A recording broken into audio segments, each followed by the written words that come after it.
Yo, what's up guys? Welcome back to another video. I know it's been a minute, but I'm here and I'm actually back now. So let's go ahead and get right into it. A lot of people ask me, Isaac, when did it click for you? Like, wait, what was the moment when you knew it clicked? And I'm here to tell you that when it clicks, it doesn't happen like instantaneously where one day I'm just like, oh, it clicked for me. I understand now. But what I realized after really thinking on that question is, it's not so much as a moment in time, but it's more of behaviors that you notice over time. So I'm gonna give you 4 or 5 different things that I noticed about my behavior change that eventually led me to believe that, hey, it clicked. So let's get into the video. Behavior number 1, I didn't have the desire to trade all day anymore. And notice I said desire. I started respecting trading a whole lot more. It's very easy to treat trading as like a casino, like you're gambling, staying on the computer all day, hoping you'll hit it big on some crazy impulsive candle or something like that. I simply just didn't want to trade all day anymore. I noticed that the best trades came, for me, the opening market hours, right? Between 9:30 a.m. Eastern time to 11 a.m. Eastern time. After that, I really don't care about what the market does because this is the time I'm going to spend actually looking at the charts, looking for an opportunity. And I feel like that was more so an idea of, hey, it clicked because it showed trader maturity. It wasn't something I was forced to do. It was a decision I made on my own. So that was the first behavior that I noticed where, hey, this is the quality of a really good trader. Number 2, the recognition of my setups just made sense. It wasn't complicated anymore. I used to wake up, get on the charts, and really not know what I was looking for. And obviously that comes with a lot of practice and understanding that, hey, if I want to find my setups, I have to make sure I practice these setups over and over and over again. But what I'm more so getting at is that everything became, in the movies when, the main character just gets in this zone and everything else is just quiet. That's what trading feels like now, where I don't really see the outside noise anymore, but I can just focus on whatever it is that I'm trying to focus on. I don't care about the flow and what this person's buying, what that person's buying in social media, and this person made that much money and look at this potential setup. No, these are the setups I practice. These are the setups I look for, and those are the same setups that I execute. Simple as that. The hardest part of trading, in my opinion, will always be the psychology part. The psychological factor of trading is something that people struggle with for many years, because everybody can chart support and resistance, right? That's a visual thing. That's not hard to do. Everybody can see, oh, this is a triangle or this is a supply zone or demand zone. That's not very hard that's not a very hard concept to understand. But the mental approach, I feel like, is somewhat overcomplicated to the average trader, which is why most traders don't succeed. But what I've realized is that the market's already complex enough. I don't need to make it more complex. I'm going to approach the complex market with a very simple mindset. And the moment I made trading more simple mentally, the more money I made. So that was behavior number 2. Behavior number 3, I was no longer willing to make undisciplined decisions for the sake of short-term money. Instead, I will make the disciplined decision, even if it doesn't benefit me short-term, but it will benefit me long-term. Here's what I mean by that. A lot of times in the market, it's so easy to get caught up in, hey, I need money today. I need money today, right now, next trade, right? This is the most important day in the world. I need to make sure I'm green, right? A lot of people, it's really easy to fall into that. But what I realized is that when I did that, I was creating bad habits. And as I kept continuing to do it, I was making those habits harder and harder to break, because I knew one day I was gonna have to stop doing that stuff eventually. And everybody kind of knows what that is, chasing a play, holding a trade, or not holding a trade, whatever that short-term, impulse is, right? You're not supposed to do it. For me, I understood that, hey, if I want to become the trader that I know I want to become, I have to be willing to make the harder choice now, go against what my mind and my heart want to do in this trade, and go the harder route because I know it will benefit me long term.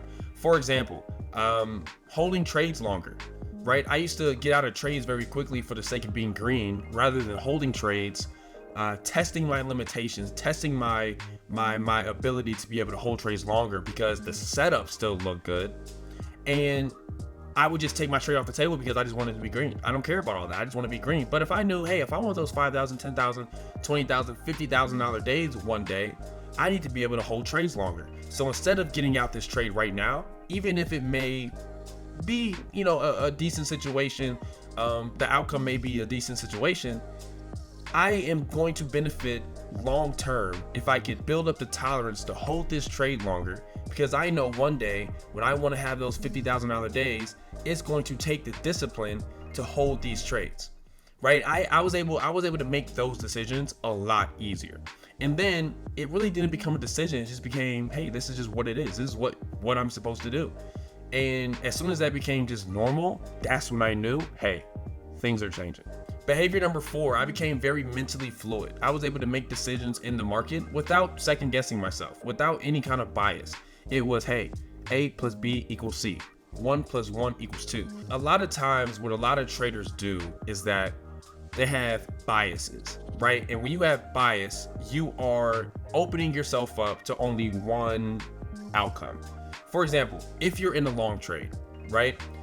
You're going to only find things, and this is just the brain, right? I studied this stuff. I read a lot of books on this. Let's say you go long in a trade, right? Your brain is only going to want to show you things that support what it is you want to see. So if I'm in the long trade and the trade starts reversing, right? We're going down. My mind is going to start saying, oh, there's a support level here, it's going to bounce here. Oh, there's actually a trend line here. Oh, the bigger time frames this, the smaller time frames that. I'm just going to find reasons to support whatever it is I want to be true. And that's literally a great way to have a 90% loss and blow your account. And then oftentimes after you get out those kind of trades, you look at the charts again and you're like, dude, what was I thinking? Obviously this was going to go down. You know, you start seeing the reason, right? Because now that you have no money on the table, you have an unbiased opinion. So being able to be mentally fluid is very important. What I like to say is the market's the ocean, right? When you look at the ocean, there's a lot of factors at hand that are just making the ocean do whatever it's doing. As traders, we're the surfers, right? As a retail trader, we are just the surfers trying to go catch a nice wave, right? Sometimes you have to say, hey, it's not a good day to trade. It's not a good day to surf, right? Sometimes you have to be aggressive. Oh man, today's a perfect day. Let me get in. But you also have to know, hey, this was a really good ride, but now it's time to get off. Or this is a really good ride. There's no reason to get off, right? So you have to be mentally fluid because the market, it's something that's really out of our control. We are too small of people individually. We're not like these hedge funds and market makers and algorithms. We don't have the amount of money these guys have to affect market prices. Therefore, we have to get in and get out. We have to get in where we fit in, pretty much, right? So being able to be mentally fluid in the market and understand that the market owes you nothing and understand that the market's not out to get you, because who cares about you? There's billions of people trading in the market, right? Why would the market care about you specifically? So with that being said, being mentally fluid will save you a lot of money in the long run. And last behavior number 5, I became very repetitive. You know, you do what works, and what works is doing the same thing the right way, day after day, week after week, month after month, year after year. I mean, literally, I laugh about it sometimes because sometimes I'm literally looking at the charts. I'm like, dude, I do the same thing. I play the same setups every day. I have the same size, the same risk management, the same thought processes. And it's repetitive. It's robotic. And honestly, that makes the money. The more simple your approach is, the more money you'll make. All this stuff on the charts and all these, you're looking at the signs and the moon, what's the moon saying? Like, you're just coming up with just different analysis and stuff. The more simple your approach can be, the better trader you'll be, the more money you'll make. The market is already complex enough. You don't need to make it more complex with weird or overly complex strategies and thought processes and whatever the case may be. Right, so those are my 5 behaviors that I recognize within myself when it clicked for me. So hopefully, if you're here and you kind of can see that in yourself, then hey, you're getting close. If you're not here, then this could be something you look forward to. Like, hey, okay, these are the types of behaviors that I need to start implementing in my trading world. And I promise you, if you can do these 5 things, trading will be a lot better for you. And I'll say it again, guys. The psychological part of trading is the hardest part of trading, in my opinion. If you can get over the psychological humps, trading will be a lot easier for you, in my opinion, and you'll make a lot more money. So that's all I got, guys. If you enjoyed this video, do me a favor and like and subscribe, and I will see you guys next time.